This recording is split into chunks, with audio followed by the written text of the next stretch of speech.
Que le bureau et membres du Conseil économique et social étaient à l'école du savoir. Ils ont renforcé leur capacité sur la gestion des ressources en eau du bassin du Congo à motif des satisfactions pour les participants. C'était ce jeudi au cours de la plénière du Conseil économique et social tenue au sein de ces bâtiments. Loya Kambaja et Jean-Paul Moubiaï, reportage. Il s'agit d'une séance académique qui a regroupé dans cette plénière le bureau et membres du Conseil économique et social autour de la question des eaux douces congolaises.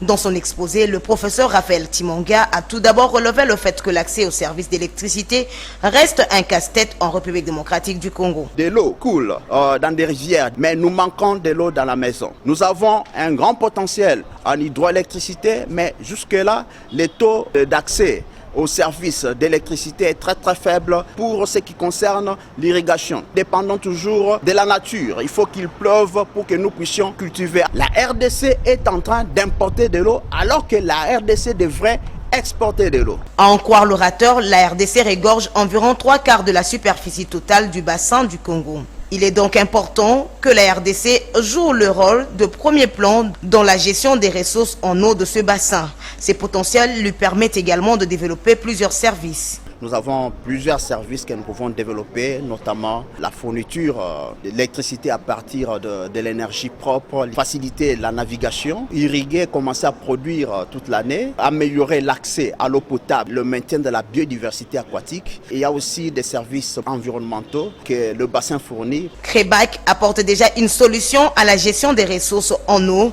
a laissé entendre ce scientifique. Crébac apporte déjà une solution, parce que nous avons mis en place un outil de gestion intégrée des ressources en eau, un outil scientifique et aussi un outil de prise de décision à la gestion durable des ressources en eau.